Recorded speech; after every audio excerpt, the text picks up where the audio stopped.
Okay, again, since the chapters are very little, I'm just like reading them in one go. So what happened in the previous chapter was that Holly was really mad at her sister Kiara for knowing all about Declan's short film because apparently he decided to check in with her and not Holly or Sharon. Like, so Kiara knew about the documentary and what were its contents. Holly is so mad because the documentary apparently contained like was a huge success and a lot of people watched it. So everybody knows now that Cody is poo head or anything. Her friends are also just like as mad as her and all of that. And people are saying some things about her. So Foley was really mad at Kiara. She was gonna go scream at her in her room, but then she saw Kiara crying over a guy, Matthew, her boyfriend, whom she broke up with. Maybe I don't know. They had a fight and she came back here. So that was that, and we got like a very little sweet little sister moment, and also like hilarious things with Declan. I love the family dynamic going on there. Uh, yeah, and now there's this chapter 22, which let's see what it's about. It was 8 o'clock when Holly finally drove up her driveway, and it was still bright. Okay, by the way, Holly is also kind of figuring now what to do with her wedding ring because she wants to go out and meet new people, and she had this experience with this guy, which told her that, which gave her a reality check that she has to really move on because she's gotten rid of all of Jerry's things, but of course, like the ring is something different, you know. It's her possession also, and now it's for her to decide if she wants to get rid of the ring or wants to keep it aside until she figures out her feelings. Or maybe she could wait along for a guy who does not just run away at the sight of the ring. Maybe like because okay, if even if you can't date this woman, you could still like go out for coffee or like I don't know. I can't even judge that guy. Anyways, let's just read chapter 22. Okay, sorry for bothering you with all that ramble. It was 8 o'clock when Holly finally drove up her driveway, and it was still bright. She smiled. The world never felt quite so depressing when it was bright. She had spent the day with Kiara, chatting about her adventures in Australia. Kiara had changed her mind at least 20 times in the space of few hours about whether or not she should call Matthew in Australia. By the time Holly left, Kiara was adamant she would never speak to him again, which probably meant she had already called him by now. She walked up the path to the front door and stared at the garden curiously. Was it her imagination or did it look a little tidier? It was still a complete mess with weeds and overgrown shrubs sprouting up everywhere, but somewhere, something about it looked different. The sound of a lawnmower started and Holly spun round to face her neighbor, who was out working in his garden. She waved over to thank him, presuming it was he who had helped her, and he held his hand up in response. It had always been Jerry's job to do the garden. He wasn't necessarily a keen gardener. It was just that Holly was an incredibly unkeen one, and someone had to do the dirty work. It had been agreed between them that there was no way in the world Holly was going to waste her day of toiling in the soil. As a result, The garden was simple. Just a small patch of grass surrounded by a few shrubs and flowers. As Jerry knew very little about gardening, he often planted flowers in the wrong season or put them in the wrong place so they ended up dying. Now, the garden just looked like an overgrown field. When Jerry died, the garden had died along with him, which reminded her of the orchid in her house. She rushed inside, filled a jug with water, and poured it over the extremely thirsty looking plant. It didn't look very healthy at all, and she promised herself that she wouldn't let it die under her care.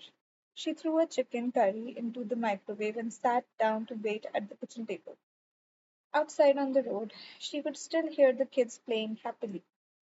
She always used to love when the bright evenings came. It meant Mum and Dad would let them all play outside longer, which meant she wouldn't have to go to bed till later than usual. and that had always been a treat.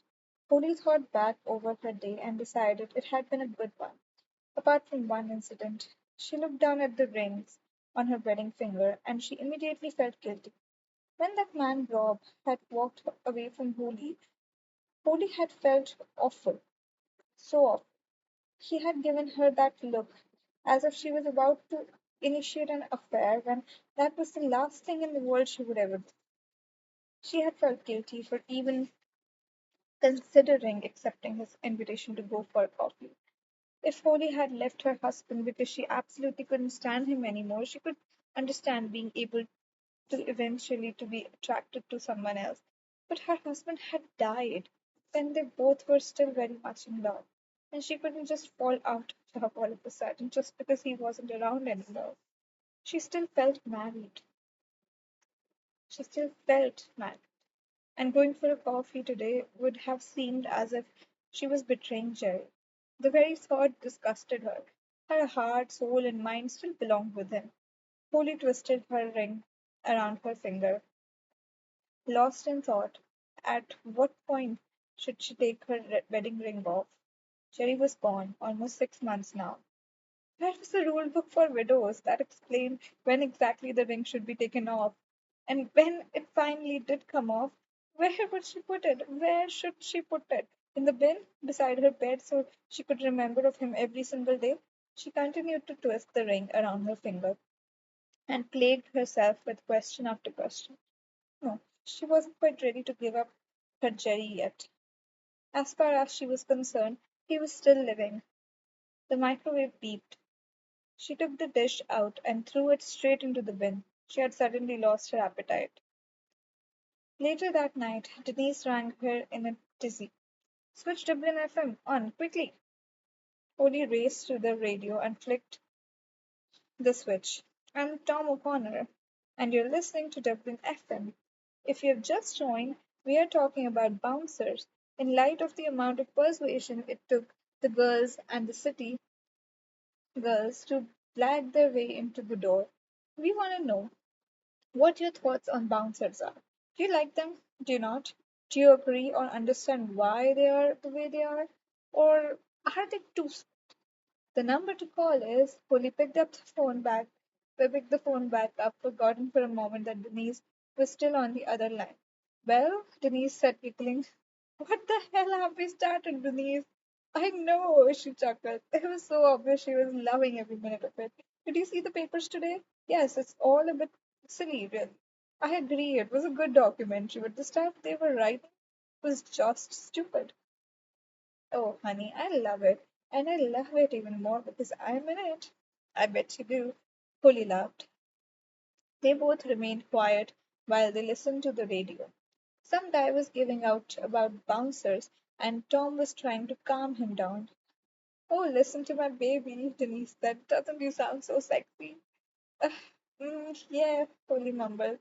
I take it you two are still together? Of course, Denise sounded insulted by the question. Why wouldn't we be? Well, it's been quite a while now, Denise, that's all. Polly quickly tried to explain so she wouldn't hurt her friend's feelings.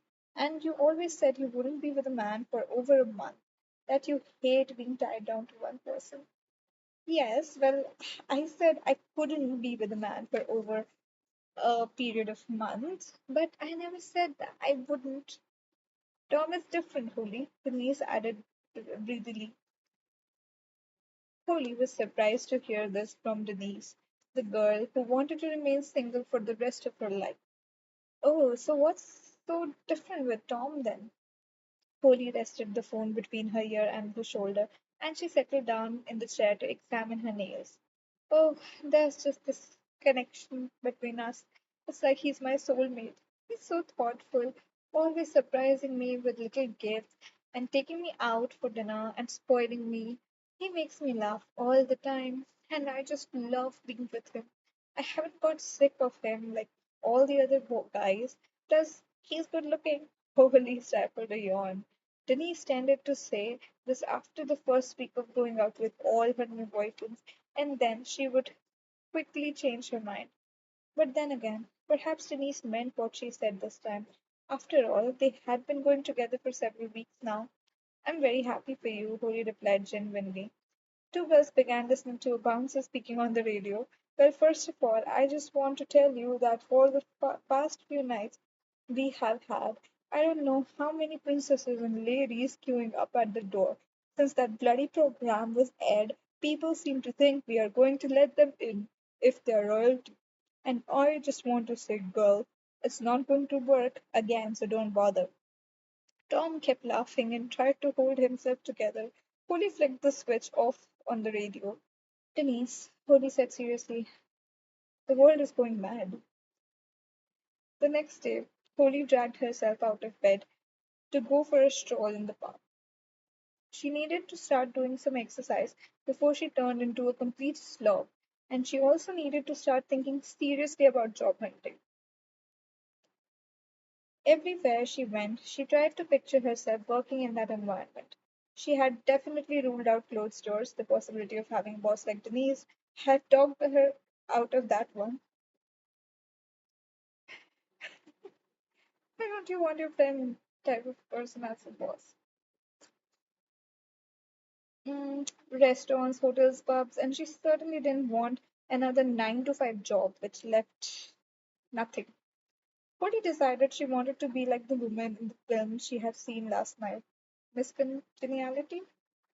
She wanted to work in the FBI so she could run around solving crimes and interrogating people. Definitely Miss Congeniality. And then eventually fall in love with her partner, whom she hated when they first met. Miss Congeniality.